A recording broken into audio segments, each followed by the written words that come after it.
नमस्कार। आज हम फिर से जुड़ेंगे मनोज जैन सागर जी से, जो कि समय समय पर हमसे काफ़ी मुद्दों पे बात करते रहते हैं। और आज हम बात करेंगे जो देश में वृद्धाश्रम बढ़ते जा रहे हैं, क्या बच्चों में संस्कार की कमी होती जा रही है या कुछ और कारण है। सर, बहुत बहुत स्वागत है आपका हमारे चैनल में। धन्यवाद। सर, क्या कहना चाहेंगे, आजकल जो वृद्धाश्रम इतने ज़्यादा देश में बढ़ते जा रहे हैं, बच्चे माँ बाप को नेगलेक्ट कर रहे हैं, इसका क्या कारण हो सकता है? ये बहुत अच्छी बात है, बढ़ते जा रहे हैं और बढ़ने भी चाहिए। जब अगर बच्चे माँ बाप का सम्मान नहीं करेंगे, माँ बाप को वो कदर नहीं देंगे, वो इज्जत नहीं देंगे जो उन्हें मिलनी चाहिए, तो वृद्धाश्रम बढ़ेंगे ही। और जो सेवक हैं, सेवादार हैं, जो चाहते हैं सेवा करने के लिए, जो मंदिरों में दान करते हैं, जो कुछ लोग अच्छे भी हैं, तो वो वृद्धाश्रम बनाते हैं और बना के वो चाहते हैं कि भाई ठीक है, आप वहाँ रहिए, आपकी कम से कम लाइफ स्पाइल तो ना हो, लाइफ ख़राब तो ना हो। तो आजकल बच्चे लोग को, जिन लोगों की इनकम कम हो गई है या फिर जिन लोगों की सोसाइटी में बैठ के बहुत ज़्यादा खर्चे बढ़ गए हैं, एक्सपेंड उनके बहुत ज़्यादा कर रहे हैं, तो उन लोगों को माता पिता की कदर नहीं है और वो माता पिता की कदर नहीं कर रहे हैं, जिसकी वजह से बीमार होते हैं, प्यार नहीं मिलता उनको, वो उनको गाली गलौज करते हैं, मारपीट करते हैं और यहाँ तक बाहर तक निकाल देते हैं। तो कुछ लोग तो मायूस होकर घर छोड़ देते हैं कि मेरे को यहाँ पे बिल्कुल ज़िंदगी मेरी नरक से बदतर हो गई है।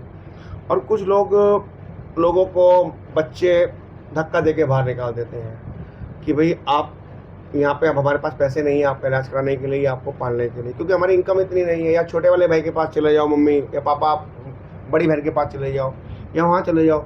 अब कई बार बच्चों, मतलब माँ बाप को शर्म नहीं होती कि मैं बेटी के पास कैसे रह लूँ या बेटे के पास कैसे रह लूँ, जो कुछ नहीं करता, तो वो बेचारे घर छोड़ना पसंद कर लेते हैं। इसलिए वृद्धाश्रम बढ़ते जा रहे हैं। सर, बहुत जगह ये देखा जा रहा है कि वृद्धाश्रम में तो बूढ़े माँ बाप छोड़ जाते हैं, मतलब बूढ़े माँ बाप को छोड़ जाते हैं, पर वहाँ पर भी उनकी कोई केयर नहीं होती। वो मानसिक रूप से बीमार पड़ने लगते हैं और अपने परिवार की कमी महसूस करते हैं। बिल्कुल, वो परिवार की कमी महसूस करते हैं क्योंकि उन्होंने वो एटमॉस्फेयर देखा नहीं होता। वो आ तो जाते हैं मजबूरी में, कुछ लोग ऐसे होते हैं, लेकिन जब वो देखते हैं कि मेरे को वो परिवार के संबंध थे, वो अपनी पुरानी यादें करते हैं कि मेरे को बेटा ऐसे पालता था या बेटी ऐसे पालती थी या मैं बच्चों को ऐसा पालता था। मैं, मतलब माँ जो 9 महीने पेट में रखती है बच्चे को और खुद गीले में सोती है, खुद गीले में सो के उसको, बच्चे को सुकून सुलाती है, हर सुख देने की कोशिश करते हैं माँ बाप अपने बच्चों को। हमें सबसे ज़्यादा सुख देना है, बच्चों को अच्छे से स्कूल में पढ़ाना है, खुद कपड़े नहीं लाने, बच्चों को कपड़े लेके आने, खुद एजुकेशन नहीं उन्हें हासिल कर पाए गरीबी की वजह से, आज अमीर होके मेहनत करके बच्चों के लिए हायर से हायर एजुकेशन उनको दे रहे हैं। लेकिन वो जब बच्चे अलग करते हैं या बच्चों को इज्जत नहीं करते माँ बाप की, तो वो बेचारे छुप छुप के रोते रहते हैं, अंदर आत्मा से टूटते हैं। इसीलिए वो बेचारे, मतलब उन बातों को याद कर करके ना वो असहाय होते हैं कि हम इस जीवन को भी सही से व्यापन नहीं कर पा रहे हैं। इसलिए वो उस एटमॉस्फेयर को, वृद्धाश्रम एटमॉस्फेयर को, जो वृद्धाश्रम है उसकी जगह को वो सही से वहाँ एंजॉय नहीं कर पाते, वो जगह पे नहीं रह पाते, एब्जॉर्ब नहीं कर पाते उस जगह को। यही कारण है। सर, इसका एक चीज़ मुझे और भी लग रहा है, पहले के ज़माने में संयुक्त परिवार होते थे। बिल्कुल। 3-3 चाचा लोग, मामा चाचा फूफा दादा दादी, सारे परिवार एक साथ रहते थे। और अभी क्या हो रहा है, लोग एकांत फैमिली पसंद, न्यूक्लियर फैमिली पसंद करते हैं। तो क्या ये कारण भी हो सकता है, वो माँ बाप को बहुत समझते हैं? हाँ, ये तो बहुत बड़ा कारण है। जो आजकल न्यूक्लियर फैमिली हो गई है, इंडिविजुअल फैमिली हो चुकी है कि मैं हूँ और मेरी वाइफ और मेरे बच्चे हैं, तो उन्होंने जैसा कहा वैसा हुकूमत हो गई। पहले एक संयुक्त परिवार में, जॉइंट फैमिली के अंदर क्या होता था कि भाई ठीक है, बड़ी दादी है, अगर उन्होंने कुछ कहा तो भैया ताऊजी भी बोलेंगे, चाचा भी बोलेंगे, हमारे को 6 लोग बोलने वाले हैं, सबका डर होता था। एक, मतलब उनको, मतलब होता था, खौफ होता था कि यार नहीं वो बोलेंगे। फिर उनको एक खौफ के साथ एक शर्म भी होती थी कि चाचा क्या बोलेंगे या बुआ क्या बोलेंगी या ताऊजी क्या बोलेंगे, ठीक है। तो इसीलिए वो ना संयुक्त परिवार अच्छी फैमिली रहती थी। और दूसरा एक कारण ये था कि यार फिर कोई बाहर का बंदा, आउटसाइडर आके उनको गलत भी नहीं बोल पाता था। उनको लगता था कि जॉइंट फैमिली है, एक अच्छा परिवार है, तो उनकी एक अच्छा परिवार चलता रहता था उस तरह से। अब न्यूक्लियर होने से ये कारण है तो है ही है कि मतलब बंदे अलग होते जा रहे हैं और टूटते जा रहे हैं, रिश्ते टूटते जा रहे हैं जी। ये कारण सबसे बड़ा कारण है। फिर पहले फैमिली में होते थे 3-3 4-4 बच्चे होते थे, तो ताऊ चाचा फूफा नजर आते थे, ठीक है, बड़ी फैमिली हो गई है। लेकिन आज के ज़माने में सिर्फ 1 या 2 बच्चे करते हैं। तो जहाँ 2 बच्चे होंगे तो ठीक है, आपका ताऊ का, और वो दोनों लड़का लड़की है तो ताऊ जी का रिश्ता खत्म हो गया, चाचा भी नहीं मिलेगा उसको। बिल्कुल। ठीक है, क्या रह गया, बुआ और पापा। अब जहाँ एक ही बच्चा रह जाता है, जो एक बच्चा कर रहे हैं, तो ना उसकी बुआ है, ना फूफा है, ना चाचा, ना चाची, ना ताऊ, ना ताई, किसी का भी तो डर ही नहीं है। तो ये भी कारण रहा है कि जहाँ उन्होंने बच्चे कम करना शुरू कर दिए कि भाई ठीक है यार, मतलब हम नहीं सर्वाइव कर पा रहे, उनकी मेंटलिटी ये बन गई कि हम एक बच्चा कर लेते हैं या दो कर लेते हैं, उसको अच्छी एजुकेशन दे देंगे, हायर एजुकेशन देंगे। एटलीस्ट ये भी एक मुद्दा रहा है। सर, बचपन से ही बच्चों को ये सिखाया जाता है, खासतौर से हमारे देश में देखा जाता है कि तुम विदेश जाओ, विदेश जाने पर काफ़ी फोकस किया जाता है माँ बाप को। तो बच्चे हाई लेवल के एजुकेशन के लिए विदेश जाते हैं, जॉब पकड़ लेते हैं, वहीं सेटल हो जाते हैं और वो वापस आते ही नहीं इंडिया में। बिल्कुल।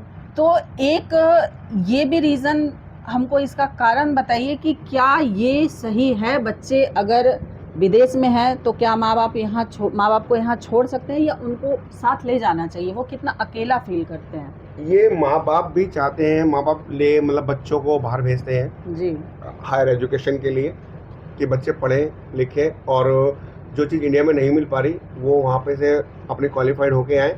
लेकिन बच्चा वहाँ की चकाचौंध देखता है ना, इंडिया में वो चकाचौंध नहीं है। तो और मतलब इंडिया में इतना सर्वाइव करने के बाद भी इतनी इनकम नहीं जितनी विदेशों में है। बिल्कुल। तो इस चक्कर में वहाँ की चकाचौंध देख के बंदा वहीं रह जाता है, वहीं सेटल हो जाता है, फिर वो यहाँ पे आना पसंद नहीं करता। इसमें आपका 40% का रेशियो है कि जो 40% रेशियो है वो वहीं रहना शुरू करता है, 40 to 50% वहीं रहते हैं, बाकी कुछ लोग इंडिया भी आ जाते हैं। जिन लोगों को प्यार है आते हैं वो, और कुछ लोग उसमें से 20% तो ऐसे रह गए जो आते हैं, बीच में आते हैं और चले गए, एनआरआई हो चुके हैं। तो ये तो माँ बाप ने सोचा ना कि मेरा बच्चा क्वालिफाइड हो, मैं भी अब माँ बाप हूँ तो मतलब मैं भी सोचूंगा, मैं भी बाप हूँ अपने बच्चों का, तो मैं भी सोचूंगा कि मैं ठीक है अच्छे से अच्छी क्वालिफिकेशन मिले, अच्छा से अच्छा काम मिले, अच्छे से मतलब, तो इसलिए हर माँ बाप सोचता है कि भाई। तो क्या इसमें माँ बाप की गलती है? नहीं, माँ बाप की गलती नहीं है। माँ बाप को अकेला इसलिए फील कर रहे हैं, थोड़ा अपने ऊपर वो परेशान होके सिर्फ उन्होंने बच्चों के लिए सोचा कि हम बड़े बच्चे बाहर पढ़ लें, हायर एजुकेशन उनको आ जाए, इसलिए उनका राह लगा कि हमें बच्चे बाहर भेज दें। बच्चों की जिम्मेदारी बनती है, बच्चों को सोचना चाहिए कि हमारे बाप अकेला रहकर और हमें छोड़कर, हमें क्वालिफिकेशन देकर, हमें हायर सोसाइटी देकर खुद यातनाएं, खुद परेशानियां भुगत रहे हैं। तो हमें बच्चों को सोचना चाहिए कि माँ बाप को हम अच्छे से अच्छे हाल में रखें और वृद्धाश्रम में ना छोड़ें, बाहर जाके उनसे कम्युनिकेशन करते रहना चाहिए, उनसे बात करते रहना चाहिए, क्योंकि अकेला होने पे माँ बाप बिल्कुल उनकी मति भ्रष्ट हो चुकी होती है, क्योंकि डे बाय डे उनका माइंड स्लो होना शुरू हो जाता है अकॉर्डिंग टू सर, वो मानसिक रोगी बन जाता है, एंजाइटी और डिप्रेशन के शिकार हो जाते हैं। धीरे-धीरे डिप्रेशन आना शुरू हो जाते हैं और वो फिर जहाँ डिप्रेशन आना शुरू करते हैं तो उनकी हालत कुछ बच्चों जैसी हो जाती है, जिसको फिर बच्चे लाइक नहीं करते। वो बच्चे कहते हैं कि माँ बाप को आपको अकल नहीं है, हमने आपको ऐसा कहा था, आप ऐसे क्यों नहीं हुए। एक्चुअली क्या है, after 25 year, after 25 year 1 year change, 1 step change हो जाता है, ठीक है। तो 1 जनरेशन चेंज हो जाती है। 25 साल बाद हर जनरेशन जब चेंज होती है तब एहसास होता है कि हाँ एक जनरेशन बीत गई है, कि भाई मैं पहले बाप था या मैं बेटा था, तो ठीक है अब मैं दादा हो गया हूँ। तो ये तो चलता ही रहेगा इस चीज़ के लिए। सर, एक लास्ट क्वेश्चन, हम जो कर रहे हैं बच्चों माँ बाप के साथ, ठीक है, हमारे बच्चे भी तो वही चीज़ देख रहे हैं, तो क्या ये आगे के भविष्य के लिए खतरा है? क्या वो बच्चे दोबारा अपने माँ बाप के साथ फिर यही चीज़ करेंगे? एग्जैक्टली। आगे के लिए इस तरह के मैं हर माँ बाप से, हर बच्चों से रिक्वेस्ट करूँगा, इस तरह की गतिविधि चल रही है तो वो वहीं पे स्टॉप कर लीजिए, क्योंकि जैसे बीज बोगे वैसे ही पेड़ होगा। बीज बोए बबूल के तो आम कहाँ से पाए, बहुत अच्छी कहावत है इस चीज़ के लिए। तो ये सबको सोचना पड़ेगा कि हम जैसा चला रहे हैं अपने माँ बाप को, तो हमारे बच्चे भी ऐसा ही चलाएंगे। तो ये सोचना बहुत ज़रूरी है, और ये नहीं सोचेंगे तो उनका भविष्य खतरे में ही रहेगा। शुक्रिया सर हमसे बात करने के लिए। देखा आपने, सागर जी ने कितनी अच्छी बात कही है। अगर हमें अपना भविष्य सुधारना है तो हमें अपने माँ बाप की देखभाल करनी पड़ेगी, ताकि हमारे बच्चे हमारी देखभाल कर सकें। शुक्रिया। धन्यवाद।